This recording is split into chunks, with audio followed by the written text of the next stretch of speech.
Good afternoon, everyone, and welcome to today's webinar, High Reliability in Perinatal Safety, featuring Texas Children's Hospital. At this time, I want to introduce our moderator, my colleague, Laura Sparkman. Laura is the Vice President for Clinical Effectiveness at Advanced Practice Strategies. Thank you. Looking forward to this. So we're going to go ahead and then get started. We have two primary products, and that is Proficiency and GNOSIS. Proficiency is an onboarding solution and nurse retention program. It's all about hiring and bringing on the best so that they're ready to be the best clinician at the bedside. A GNOSIS is what we're going to be talking about today. So quite simply, GNOSIS is assessment-based driven education. It's an analytics platform that does, really, in my opinion, it's one of the reasons I became more than just an advocate, but a proselytizer of what GNOSIS does, which it really transforms how doctors and nurses learn, really, and it's through the power of data. We are a services software company, and anywhere you can access the web, you access our programs. We do three primary elements of education that are very unique to e-learning. We're assessment-based. We measure knowledge and judgment. That's very unique. Most programs, if all programs measure some form of knowledge, we are also measuring judgment. In addition, because it's assessment-based, that drives a personalized learning path. So you're only getting the content that you need based on how you scored on your assessment. We know every clinician comes to the field that they're in with various levels of experience, expertise, etc. So this is a way to make sure that learning remains enriching for every clinical team member. And then third, because it's assessment driven, we are generating analytics. We have four primary programs within the GNOSIS for OB learning program. That's fetal assessment and monitoring, hypertensive disorders in pregnancy, obstetric hemorrhage, and shoulder dystocia. We also have a number of 30-minute case-based scenarios that are supportive learning tools called Clinical Pearls. Just a couple of things about APS and our footprint across the country. Greater than 15% of all obstetricians are involved in our program. We have greater than 18% of labor and delivery nurses in the U.S. are utilizing our program. 6 of 10 of the largest health systems are utilizing GNOSIS, and we have over 72,000 assessments. So that is pretty impressive, but I think the most important thing to, as you think about this, is this really gives us credibility in terms of having benchmarks and that help you drive improvement from where your team is. And then one very important point and announcement, GNOSIS for OB has been validated by AWHONN. We have had a very long-standing relationship with AWHONN, and Elaine Brown is on the phone today. And Elaine, you may want to just say a few words, but we are starting to do work now with AWHONN. We're going to be doing more work with AWHONN in the future, and you'll be hearing more from us over time. But again, this is just a very exciting opportunity for us. We're getting ready to launch some additional programs that I will mention at the end of this call. But Elaine, I just thought maybe you could say hi, and everybody could hear you. Good afternoon, Laura and group. We really appreciate those of you who've registered and signed on for the time that we'll have together this afternoon. I feel like you will benefit greatly from hearing this information, so I'm going to turn it back over to Laura. Thank you, Elaine. Thank you very much. So let's just jump right into it. So Lynda Tyer-Viola is Assistant Vice President for OBGYN and Inpatient Women's Services at Texas Children's Hospital Pavilion for Women. Lynda, welcome to today's call, and I'll be driving your slides, so just kind of nudge me when you're ready to move forward. Welcome, Lynda. Thank you, Laura. Thank you for having me. So why don't you go to the next slide. So I'd like to apologize in advance to everyone. Business is very good at Texas Children's, so you're going to hear a little bit of construction behind me. And I am very lucky to have a window in my office, but unfortunately, a train goes by every 15 minutes. So let's see how well we do here with the noise around us. As you can see on the screen, Texas Children's is a freestanding children's hospital. We are not associated with a large general hospital. And in 2007, the hospital decided to buy a obstetric service from a hospital in the medical center. During that time period, we decided that, I wasn't with the organization then, but they decided that the best thing for the children of the 170-bed NICU were to have their moms and families near them. So they built a large 14-story tower women's pavilion that does OBGYN services. We've had tremendous growth, so business is good, so we're building again. But just to set the platform for us a little bit, because I think this is the first thing that people think about, what is the perinatal safety program? And we truly believe in structure, process, outcome, and I think structure is where people kind of stumble with a little bit. I am very fortunate to have a Chief Quality Officer, Dr. Gary Dildy. He is dedicated to, he is the Chief of MFM as well, but he really runs and drives the bus here with Fran Kelly, who's the Director of Quality and Safety. It is a privilege to work with them. They run a fabulous service, and we are daily partners in care. My role here is to cover inpatient obstetrics. So we work as a triad from 7 in the morning till 7 the next morning. We're together 24/7. On Fran's team is they also work with the Director of Inpatient Obstetrics. That's the person who is responsible for the daily operations, the staffing, throughput, bed management, and some of the other process and outcomes. Our perioperative services director, quality specialist, and data analyst. I want to talk about the data analyst a little bit because that's something that as we move forward, you'll see that GNOSIS provides a lot of the data that we make our decisions on. The analytics around the data that's collected between GNOSIS, some of our other departments, we kind of weave those together to see how well we're doing with the programs that we put together. Our process for the day is driven by daily debriefs and operations briefs. Those happen 24/7, 365. On the weekends, we all dial into a number that is throughout the Texas Children's system. It takes about 15 minutes, but you have a very good snapshot of what the system looks like every day. RL Solutions is our basically incident reporting system. I personally get a roll-up twice daily on them. I get a roll-up for the week on Sunday so I can look across time what those events look like. And we have a very robust collaborative governance structure here at Texas Children's. We are a magnet hospital.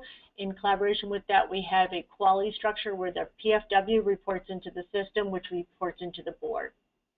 I think the outcomes that are important is that we do rapid course correction. So we see something, we see if there's something that could be changed in the environment quickly, just-in-time education. But for the most part, it's part of our culture to look at deviations, to be obsessed with high reliability, to look for failure, which is hard for a culture to understand because at times people feel like everything is wrong. And so it's important for leadership to always lead with many things are right and we can be better. So I think that that's important for your culture moving forward. Just-in-time debriefing.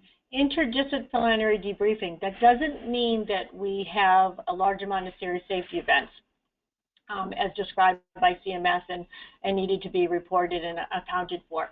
This is something where we say we debrief as a team if we think a patient was moved to a higher level of care, if we think there was a care deviation that could benefit from physicians, anesthesia, obstetricians, ICU doctors, generalists coming together and reviewing a case. We also report our OB adverse events monthly with the Ohio Collaborative, and we use CalNOC for our calls. So that's the structure overall, and I do believe that these will, all these slides will be available to you so you can work with Laura on that. Next slide.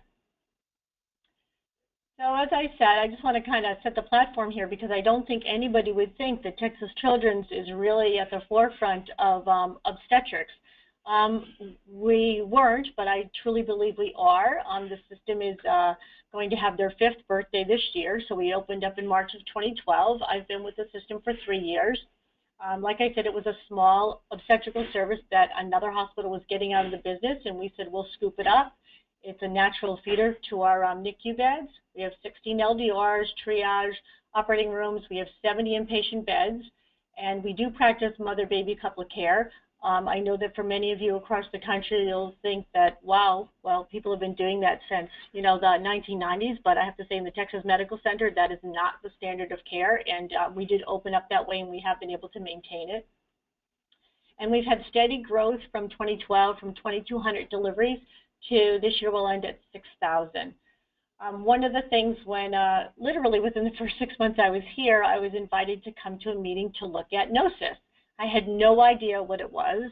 I thought, full transparency, oh no, it's another pitch to buy something, and I wasn't really in a position to go spending money yet. But I went into the room kind of, I would say, no, not me, don't make me do it, and I left in 1 hour converted. And that's because my background is as an educator. I've had to put together lectures for 110 students every semester. I've been a CNS trying to lead teams in large labor and delivery units. And the one takeaway you would see if you use GNOSIS or if you work with the team is that there's no way you could keep up with the visuals, the content, the evidence-based practice that is presented in the system on a daily basis to ensure that every single one of your providers has the best knowledge and education possible. My challenge was that in 1 year we onboarded nurses.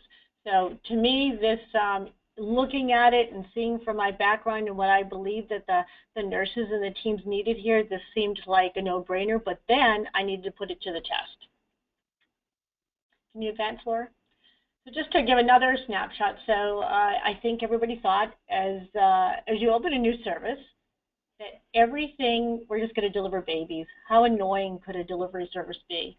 Well, from this slide, you can see that our case mix index, so the proxy for acuity in our system, has grown steadily with our volume. For all of you who have services of 1,000, 2,000, 4,000, 6,000, 10,000 deliveries, it's very different as you ramp up. Even if you change by 100 or 200, I know that the team that I worked with at Mass General, we were very comfortable with 3,000 deliveries. Whenever we went up to 3,300, it felt a little variable and wonky to us. So everybody knows where their tipping point is. But we have steadily increased, and that's because the MFM service here has grown tremendously. When Dr. Michael Belford came on as the new in-chief, there were 2 MFMs, and now there are 11 sites and a total of 23 MFM providers, which is growing to one of the largest in the country. Next slide. Along with that, one of the proxies of a good delivery service, if you want a quick snapshot of how well you're doing, is you need to look at your acuity and your rate of OB adverse events. And the goal is to keep these 2 lines apart. As you can see, we do have variability, as everybody does, because in OB adverse events, the proxies are both maternal and fetal. And the CMI is really related to the mother's indices on coding the charts. However, we are very proud that we've been able to keep these rates apart, and we have steadily driven down the rate of OB adverse events. And I think the key to that is our perinatal safety program. Next slide. Just hit the button once. So I just want to start with the patient story. So as I said, the hospital was open, and I was here in Houston for other reasons, and I came to look at the service, and they were transitioning their leadership team, and they had rapid growth. They had brought on a lot of nurses at one time. They have the best minds in the country around nursing and hemorrhage for practice. We had a great CNS development leader with us, and we had a patient who labored and started to bleed and hemorrhaged, and in the end she died in the operating room. Next, Laura. And then it happened again a week later.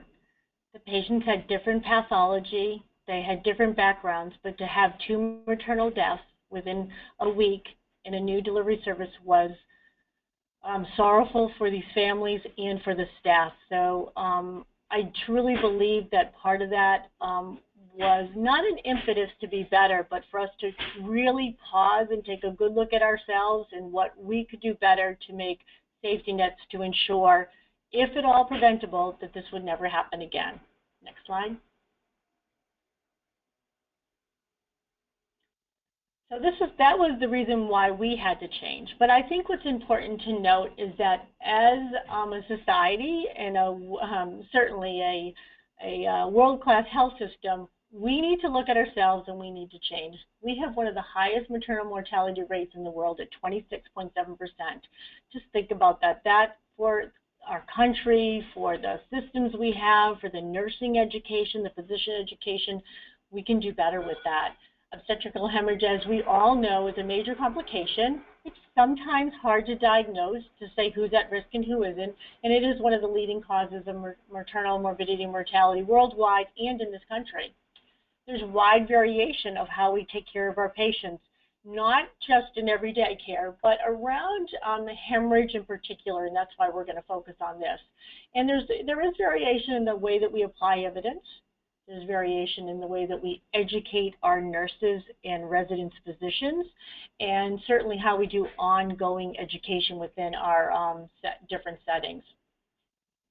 I think one of the things that AWHONN has really pointed out, and I think others have, and probably people who have you know, a plethora of knowledge out there understand it's not that we don't know what to do, it's really readiness, somewhat recognition and response. We are obsessed with making things better, and I always say, you know, the first thing is, well, the strip isn't reactive. Let's wait a little bit longer.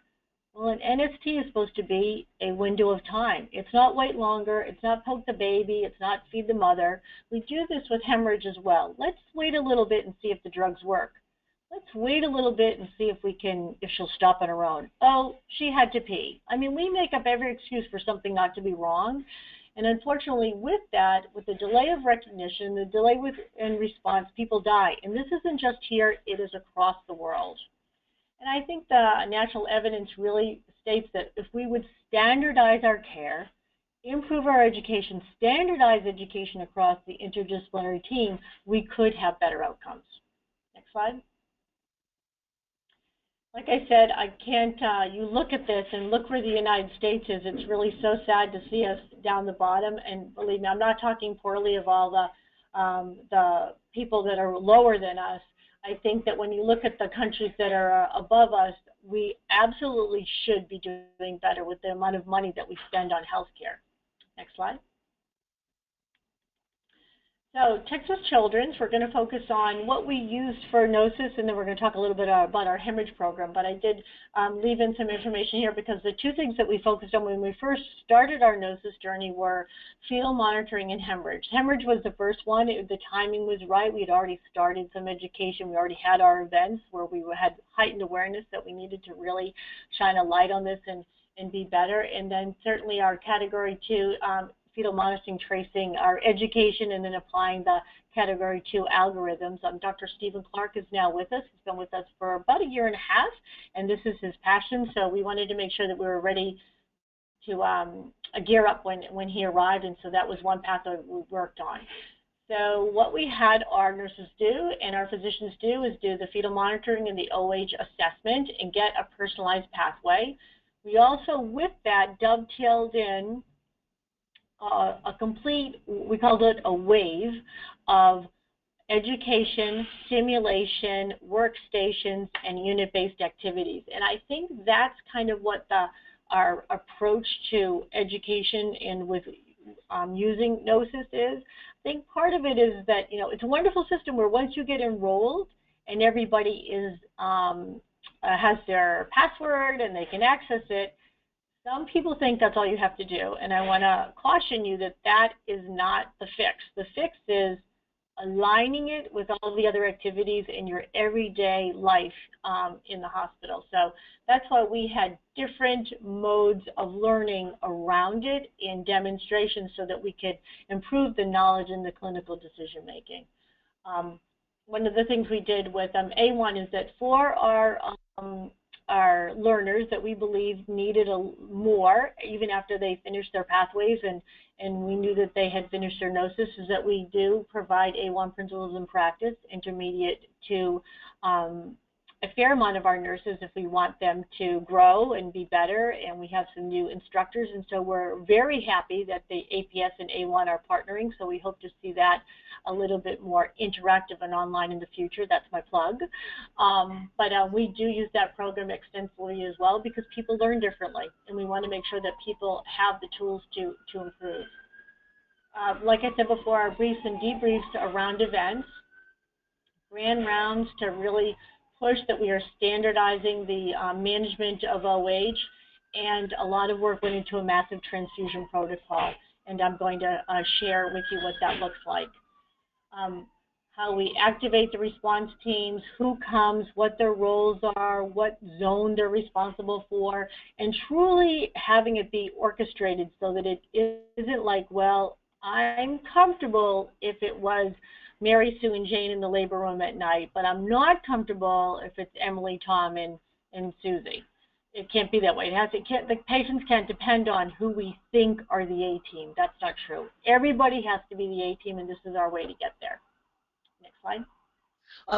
Lynda, before you move on, just a comment, because I think that this slide is so very important. It really speaks to something APS has been talking a lot about, and AWHONN together, which is this blended model of education. And so you've been, Texas Children's, you and your leadership team really have been deploying the blended model of education, which is, online, using GNOSIS, also doing instructor-led didactic training, supplementing and leading with in situ simulation, briefs, debriefs, rounding. And I know you're going to get into some of this in a little bit, but I just want to, really kind of underscore this particular program because I think this is part of your secret sauce of why you're so successful. So I know it's been a labor of love, but it's taken you some time to get here, but it's going to demonstrate some results. Thank you, Laura. I think that what's interesting, too, is that we didn't know we were supposed to do this. We just thought, okay, this is what we think this should look like, because what's interesting, our education and leadership team all have different years experience in obstetrics. So some people did the orientation where you went to class 2 days a week, and then you had lectures all the time, and then on the floor. I mean, everybody learned differently. So we kind of moved into this just because this is our multiple ways of knowing, and we thought this would work best. Our staff is like this as well. We have a lot of millennials, and then we have nurses that can, spot somebody who's fully a mile away. I mean, everybody has those on their staff. So I think that this met the clinical nurses' needs too, and it kept them engaged. So thank you. But I think that we didn't necessarily plan it this way, but this is where we got to, and we think we're on the right track, and you'll see from our outcomes. Next slide. So we're going to focus on obstetrical hemorrhage because I could talk about this all day. I'm very, very proud of the work that this service does. And the main objective was we will learn together. And I think that's the culture that has to set the stage with the leaders. Now, to be clear, I want you to know I do not spend my whole day with Dr. Gary Dildy, Dr. Stephen Clark, and Dr. Mike Belford. They expect me to go do my good work. They are very supportive of the good work, though. They encourage people. They do not inspect their physicians all the time. I probably prod them along a little bit more than I would like to. Let's put it that way. But it starts with the expectation that everybody will do this, please. Change is hard. They were used to not doing so much learning together, and they were not used to, mostly the physicians, having prescribed learning. I think that was a hurdle, but we did get over it. What did happen, though, is as much as we were learning, people weren't following the protocol, so we had to keep going back to that. So at the bottom, you'll see lather, rinse, repeat. I like to say that a lot because people think you say it once and they're going to do it. They're not. You have to say this over and over and over again. Did we follow the protocol? How can we be better? That's part of the debrief and the visiting and the revisiting of events. The nursing teams were slow to take their first assessment. the nursing teams did well logging on. Our nurses are probably a little bit younger than the national average. Or maybe it's just that I'm old, I don't know what it is, but they look young to me. Once they logged on and started to take their assessment, which they call the test because it is a test, once they got their pathway created, they excelled. They liked the visual of, oh, look, out of 100 elements, I truly need to learn 40. 20 would be great, but 40 I somewhat clept out of. So you will be able to see all the different modules that are like between 1 minute or 7 minutes, and when you go through GNOSIS with the team, they could show you this. You don't have to do them all if they haven't been prescribed to you, but I have to say a fair amount of the nurses choose to do more than they are prescribed to do because they really like the way it runs and is interactive, and it's not hard, and they can do it at their own pace. I really want to put a plug in for our residents because I think they get a bad rap because they're quiet and they're younger than everybody for the most part. They are our stars. Their assessments were exceptional from day one, and they continue to be. So I really want to say how much I appreciate them and that they do their good work. We are transitioning now that our attending faculty, so just to give you, our faculty is not all Baylor College of Medicine. Half of our providers are from the Baylor College of Medicine and half of them are private. They have their private groups, and then some of them are freestanding. We have a couple of practitioners that take care of all their own patients. So it is, when people say, oh, it's easy because you have a faculty practice. Well, it isn't. There's 50 of them, and it is like herding kittens. But they see us a lot, they trust us, and when we ask about it, they do it. But you do have to ask a couple of times usually. We are going to be linking this to their credentialing because the service is new. The credentialing process hasn't been, they haven't had re-credentialing as often as other places, so it will be in their next re-credentialing package. But that has been a slow process to get uptake with the medical staff office. One thing I wanted to put on here, because this was one of our major challenges, quantifying blood loss in the labor room. That has been a standard, or an asked as a standard from AWHONN and AWHONN for many years now, that we weigh and measure all of our blood loss. It is a challenge for everybody. We have converted from the labor room. We have the drapes that measure it. We have scales to measure. We have a PCA who comes in to assist, a patient care assistant. And then the staff actually took it and rolled it out on the mother-baby unit. So we have completely removed scant, moderate, large from our EPIC system, and you have to put in a number. And we do that with visual aids. The nurses, the clinical nurses, ran the sessions on educating what that would look like. They had cards that they put on the units. They demonstrated at Skills Day. They really took this role on, and now when we have a hemorrhage on the mother-baby unit, the EBL is quantified, and then it adds up from the labor room to mother-baby to when the event occurs. And I think that that was a big change, and I know that many, many places have struggled with that.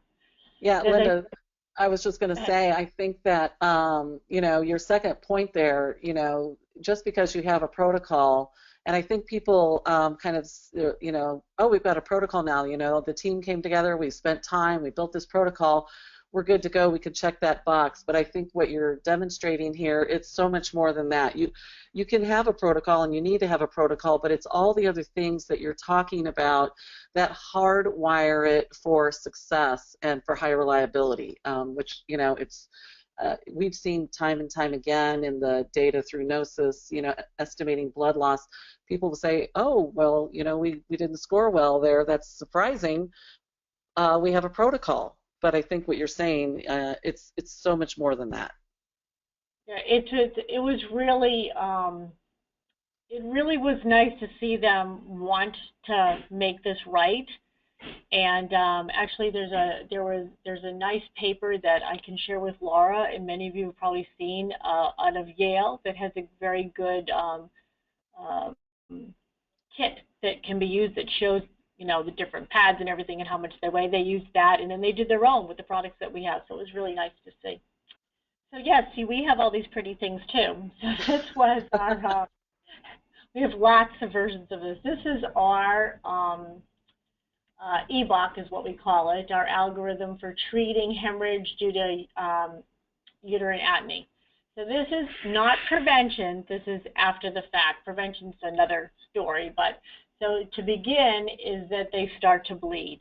And one of the things that Fran and I talk about a lot is how we can, you know, when we do a debrief, we ask if all of these interventions have occurred, and then we circle or we X them off if they have. And from this, I mean, it works if you do it all, but the thing about this that's the variability is time.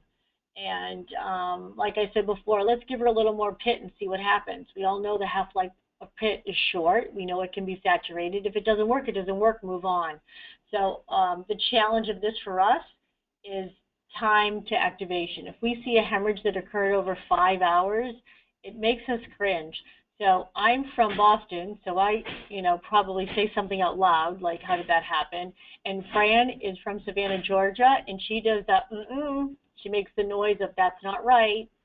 And we both have a little bit of a tell now, so we've been told by the physicians, we could tell by the look on your face you're not happy. We just know that if we follow the protocol and did it timely, we could probably have less blood loss for the moms. This is our massive transfusion protocol for adults. We have to say that. We have to name everything adult or pediatric here at Texas Children's. And the most important element of this is the roles and zones up at the top. What we found is that whenever we had an event, an MTP is called in the operating room. It's called by the physicians. We like to, when everybody's hemorrhaging, go to the operating room because it's a controlled environment where we can have a team leader and we can have total focus on the patient, and there's bright lights and we can see everything, you know, frankly, because on postpartum in the labor rooms it's not so bright. But the most important thing here is that really looking to roles and responsibilities and having people stay in their swim lane. I think for nurses, as many of you I think are, we tend to do our job and then look around to see how we can be helpful with others. And what we really wanted to say is, if people did what they were supposed to do in their zone, we would have a much better coordinated response. We have worked at this endlessly. I think this version is 10, and I know that we may be at 11 now, but we just completed our third round of interdisciplinary SIM, and when you see our results, this truly has been amazing, the work we've done with this.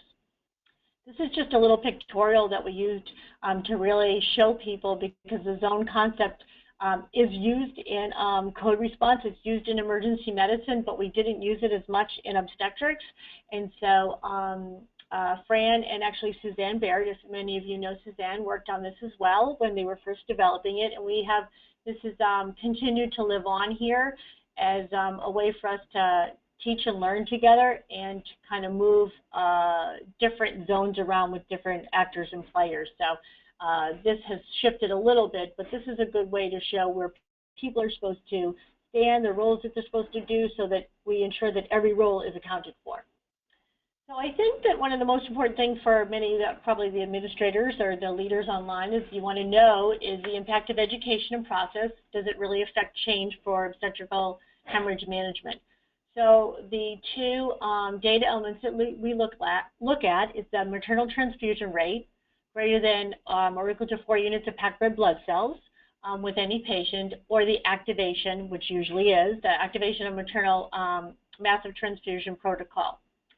The other parts that can be a little variable are education and process. So we're going to look at GNOSIS data, which we know we want to decrease the variation in how much people have scores on knowledge and clinical judgment, and compliance with elements of the pathway, and compliance with roles and responsibility. This is what we look at as proxies or indicators of how well we are training our teams and working together with teamwork. So I think this is a great pictorial and numbers of how often we have to implement a massive transfusion protocol. So That's only activated when we can't stop the hemorrhage with all the other activities that we're doing, and we know that we need to line the patient and begin a higher level of resuscitation. We really need a more focused response. So we've had a 26% decrease in the times that we've had to implement this process. And as you can see, our volume was low and our rate was high, and our volume is very high and our rate is low. And this has been really impressive, to the point that we have to sim more because we do this less now. But we're deeply committed to it. So in the precious hours that we can use the sim lab, that's led by Dr. Jennifer Arnold and Dr. Susan Leon-Key, we truly felt still this year that we wanted to use our large interdisciplinary sim time for MTP, and we just completed 6 sessions of that. This is the baseline change in the MTP rate over time, and it is statistically significant. We've called it 65 times over 18,342 births. It has been amazing. And I want to also add to this, just as a caveat, just last month in August, we did 8 ACRETA cases.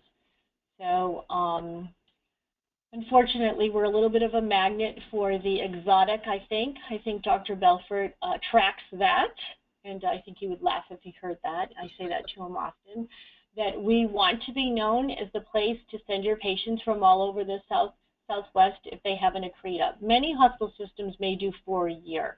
We do 8 known cases, and then we might have other unknown cases. But those 8 that we did last month were all known cases that were referred to us. Right now in our ACRETA program list, we have 7 patients that we are monitoring that have it and are scheduled to deliver in the next 3 months.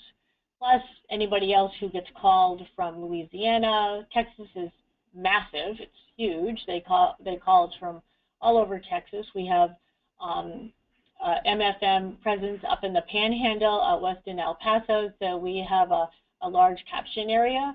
And I can't say that it's because of the population here, but we seem to have more for some reason. But the proportion of deliveries that have greater than 4 units of packed red blood cells have really changed as well. So this is a little busy, but the most important lines are the delivery volume is the purple, and the total units administered per fiscal year is the bottom number, is the blue. So with our implementation of our obstetrical hemorrhage education waves, that means our protocol, our development of our MTP, our interdisciplinary education and simulation, our debriefing of cases, we have been able to drive this rate down. So as you can see, while the number's still high, 296 of how much blood we give, the products are down the bottom as well. So you can see what the products are, which has actually been a change as well. As you can see that in FY13, the red line, we used to give a lot of packed red blood cells. Well, that's not how, with our partners in transfusion medicine, we should be resuscitating women. We actually give more cryo blood cells when we actually do give blood. And that, we believe, has stemmed the hemorrhage by fortifying their clotting cascade and ensuring that they have enough volume so that we can get at the patient and stop the source of the bleeding. So I think this is a real testament to the good work of the team, and we're very proud of these results, and I think the hospital is too, and you'll see in a little bit what this return on investment has been. I wanted to show this, and I think that Laura might talk a little bit more about it. So when you have your nurses do their assessment, they get plotted, that's the green dots, on a matrix. The goal is to get into the upper right corner for everybody. We all want to have a high score for knowledge and a high score for judgment. But look at our scatter plot. We were all over the place. We weren't all, and the average wasn't down in the lower left corner, but we need to move people forward. Now, I want to tell you that when you show these type of plots, you would get these for fetal monitoring, any program that has an assessment. So what you want to do is have everybody do their assessment. If you say the word assessment or test to a nurse or to a physician, it's a test. I love how the docs would say, well, I wasn't really paying attention. I find that very hard to believe because, for an example, who doesn't take the test on Facebook? How many places have you traveled to? what foods have you eaten? Everybody does it. It's a test. They're trying to answer correctly. It was a little bit of a deflector when the answers were all over the place. But it gives you a little snapshot of the good work that needs to be done. We didn't show anybody these scores. Individual nurses and physicians can look at their own score. We didn't post these results like this in a matrix until much later in our GNOSIS journey. It wasn't one of the reports that we had. Only Dr. Gildy and myself could look at individual scores. I also want to add that these are not discoverable if they are part of your quality perinatal program. And in Texas, this is all protected information, and it's all protected through risk management. So I'm just going to give an example because we're covering GNOSIS is in so many places now. I think that the question's could come up.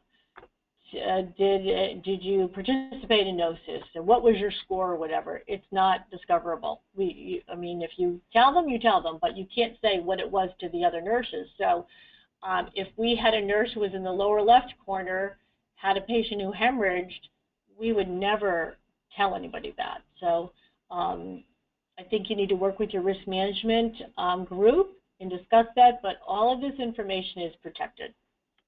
It's a great way to explain it. This is, education, and it's a snapshot in time that shows you where the opportunity for more improvement is, especially all the deep work that you've done around your protocols, simulation, team training. This tells you, potentially how much more work you have to do and socialize everything that you're trying to accomplish. So that's really the data helps drive that focus.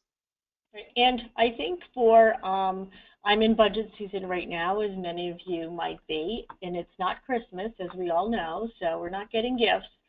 So I think this is a nice way to show time 1 and time 2 to people that don't know anything about obstetrics, that you're trying to show why you would want to have this program. I initially paid for GNOSIS for the hospital by writing a grant to our insurance company, and it was funded for 2 years. And these type of data they loved. The second one here in our assessment, you can see how we've moved forward. The gray is the first? Yeah, the gray is the first round, and the yellow and the green are the third round. So when the nurses have been relearning and relooking at their elements and then took another assessment, they have moved forward. This is great data to support why this program is valuable to you. And I was circling your blood loss determination improvement based on all the work that you've done too, plus everything else. So which is so hard. It's so hard. Exactly. People would throw their arms up a lot, is what they would say. You could do better. Yep. So for hospital systems, I think this is really important. And Laura and I had a lot of discussions around this because one of the goals we have with transfusion medicine, which are our physician and nurse practitioner teams that run our transfusion medicine blood bank services, is that they want to know how much blood you waste and how much you give and what you're giving. We had a problem with wasting blood. We'd ask for all this blood and then we wouldn't give it. Some of it was processed. They didn't know it was in the coolers. So one of the zones, somebody is responsible to know what's in the cooler and what's outdating and what needs to be returned. So on the average, units transfused changed significantly. And I have to say that we had one event where we had hundreds, and that unfortunately was one of our losses. So that we controlled for that, but we still went from 40 to 26 in FY15, and that is much lower even in FY16. Averting 14 units for every MTP has a tremendous cost benefit to the organization. The buying of blood, the supply of blood, and depending on what the patient's blood type is, we do a lot of cardiac surgery here at Texas Children's. When we use blood for one person, we are not bearing witness to another. This is really social responsibility and good stewardship of our finances in the organization. We believe that this we put these data together with FY15 data. We're going to be redoing it, that we've averted $200,000 worth of product, which is really great to the organization. I think this is something, it's hard to quantify, but you could do it if you worked with your blood bank and transfusion medicine teams about really how much does it cost them to prep and buy a unit of blood or thaw cryo, or have a blood bank, 2 techs versus 1 tank when you have a hemorrhage. This would be powerful information for your administrators to see. Yeah, I was just going to underscore here, Lynda. I mean, you know, again, I think it's so important, especially in the environment and the world we live in accountable care, right? All of our leaders are under the gun financially, and it's important to obviously quality patient safety, risk mitigation, but you also have to quantify the opportunity. And then, what I love so much about what you guys have accomplished here is it's not about intentionally reducing blood product use. It's right-sizing what you're supposed to give and when you're supposed to give and what type of product you're supposed to give. And I think that that's really the key point in all that you guys have accomplished there. This is just a reminder to everyone.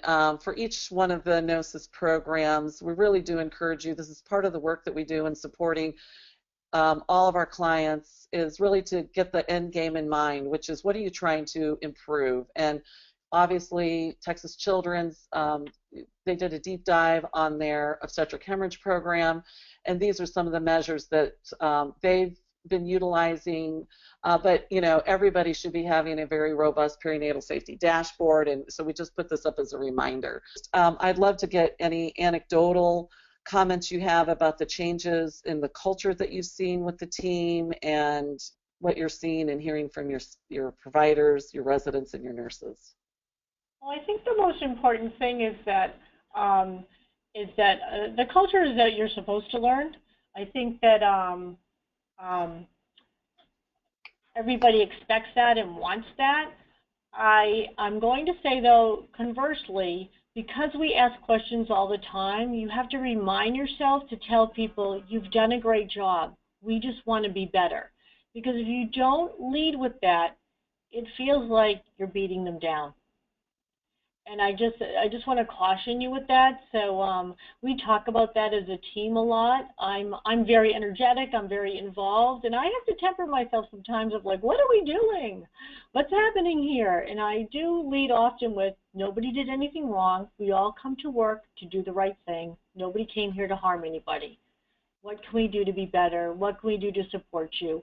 I think you have to keep that at the forefront. Otherwise, it feels a little bit like, you know, being obsessed with failure can be translated in the opposite direction to your staff. So they expect it now, and they love this. We have 3 very energetic educators now, and I want to tell you that in our first 2.5 years with GNOSIS, we did not have, or at that time, we did about 4,000 deliveries. We had 1 educator for all the nurses. We didn't have a CNS. There is no big education team here. It is us. Well, thank you, Lynda, for your time today, and really what a great story. Tom? Laura, I do have a couple questions. Yeah, great. Yeah. They came in throughout the presentation, so you'll see they're topical. But Lynda, when you were talking about the fetal assessment and monitoring course, this question came in. How do you decide which nurses take the live AWHONN fetal monitoring classes? So again, touching upon that blended model. Okay, so what we do is we now, myself and the leader of that unit and the PCM, patient care manager, who she was an A1 instructor, so she needed to know, because now you have to unveil what the scores are. So we had anybody who was in the lower left corner, they had to go to principles and practice. Great. All right, the next question, this is back to the obstetrical hemorrhage. Did you use the same process for teaching the MBU staff on quantification of blood loss as you did with the L&D staff? Yes, we did. And you know what, I can't off the top of my head. I know that the paper came out of Yale. We decided to use that method after we looked at a couple of them. So I hope I'm not offending or not quoting AWHONN standards.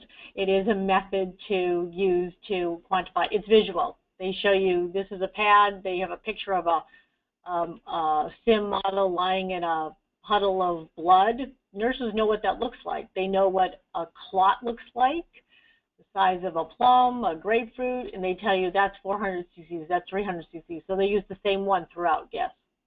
Great. Again, same subject. Is all blood weighed in postpartum? Also, if so, for how long? No.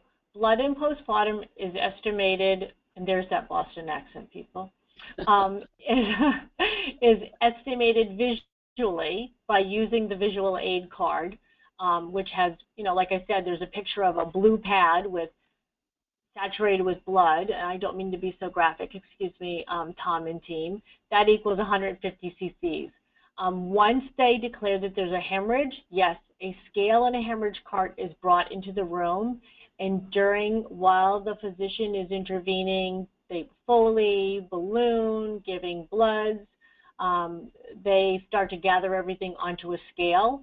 And so it's a little bit after the fact that they end up getting that number, but by then, remember, most perinatal nurses, if you're already intervening, the physician's at the bedside, it's enough to have to intervene.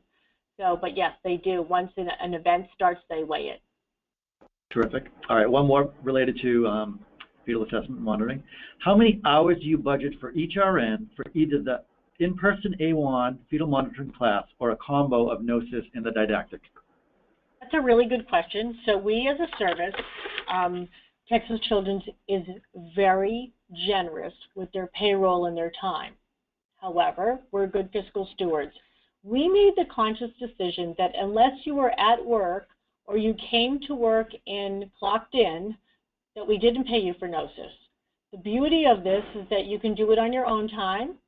We didn't tell anybody they couldn't come to work and do it. So if I was scheduled for a 12-hour shift and by chance I didn't have a patient or whatever, we have slow days and fast days in obstetrics, we get that. I could log onto a computer and do a couple of modules. Or I could come here on a Tuesday that I wasn't scheduled, whatever day, punch in, or badge in, whatever you do, and do all my GNOSIS. Sit at a computer. We have computers around the units and in different places around the pavilion. Or I could punch in and do it on my iPad in the lounge. But I had to physically be here to do it and log in. Otherwise, we don't pay for it. Now, for the principles and practice, we do. We do because you have to have a classroom, you have to have an instructor, and we expect people to show up. So whenever we do in-person, in-face education, yes, we do pay the nurses. But for GNOSIS, we decided, no, we're not going to. And I have not had any problems with that at all. We have a very robust employee relations arm at Texas Children's. We are not a union hospital. However, I have to tell you, we have many HR rules that feel like it. When you built the Children's Hospital, what were the main reasons why the Women's Pavilion was within the structure and not at the main hospital? Oh, well, there wasn't any land next to it's just across the street. It's a bridge that goes over a street that connects the Children's Hospital to the Women's Pavilion, and people are on it all day long. It's 2 stories, and it connects all the really good food, so people are on it all day long. But the reason why they chose to build the pavilion next to Texas Children's is because the landscape over there is completely filled. This was a business decision. There are 170 beds in the NICU at Texas Children's. We're just finishing a 19-tower intensive care tower that will add another 290 intensive care beds on top of the 170 newborn center. So Houston's a large landscape. This is to capture the sickest patients, so it's our downstream revenue. We have a 21% admission rate into the NICU, and the revenue downstream is $43 million. Lynda and Laura, at the top of the hour, I have one more question, and then if anyone has any questions after that, you can go to our website, aps-web.com, and just type it in under the Contact Us, and I'll make sure they're answered. This last question, obviously someone hasn't met John Kinnecombe from our Client Services Department, or Jill Lynn. What kind of support do you get from APS in helping roll this out? Well, I know them well because I am a bad remember of my password. I'll own up to that. It's 24-hour support, but there's nothing you would need people for 24/7. So you can call the helpline, but when we get going, the basic getting going is the learning team partners with the leadership at the hospital, and they show us hands-on how it all works. And then we developed this WAVE concept ourselves, and now I think we've been trying to replicate that a little bit. So then what you do is you send all your email addresses to APS, and they load everybody in for you. And then each person gets a personalized letter that says, welcome, this is what you do, this is how it works. If you have any problems, call this number. And I have to say, we did not have any problems getting going. Less than 2% had a problem with their password. Once they're in, there really aren't any issues. One of the things we have done over time, Tom, and you know this, is that the reports in the beginning weren't as robust as they are now. The analytics are much more visual, and you can see how you're progressing. Yeah, exactly. That's been a recent change too. And as a marketing guy talking now, I have to call out Laura too. So Laura's with us to help folks with their data and interpretation and the manipulation of the different fields to pull what you need to make those decisions. And so Laura, why don't you speak briefly on how you're there holding people's hand all along the way? Sure. Well, I mean, I think the whole client services team, I mean, they're very proficient in supporting the analytics and kind of the whole journey, right, around getting engagement, doing your assessments, then we inform you what are the results, what are the implications, and then we talk about perinatal safety strategy and how we can help you improve. And we have clients all in various stages of their journey. Texas Children's is an example of a fairly advanced, very proactive, progressive organization. So they're fun to work with and learn from, and we problem solve together. So that's, again, just part of the support that we offer. That's just the way APS works with our clients today. So. And Laura, we should end, but I'm not going to. I have one more question that just came in. It's a really good one. Are you asking the staff to do the GNOSIS assessment after the initial assessment and learning path completion? If so, how soon are they redoing the reassessment? Oh, that's a really good question. We plan it no sooner than 6 months. We did do one reassessment a little bit sooner because we're getting ready for our fourth magnet application, and this is a wonderful magnet story because it's staff-driven, and some of the clinical nurses all teach the principles in practice and work in interdisciplinary teams, but for the most part, we give them a lot of time. I mean, they have months to complete. We're probably we should push it a little bit more. So in the beginning, we gave them 6 months to do their assessment and work on their fetal monitoring, and then we felt a little rushed to kind of get the other waves done, because now what we're doing, and Laura was going to talk about this, like hypertension's the new module this year.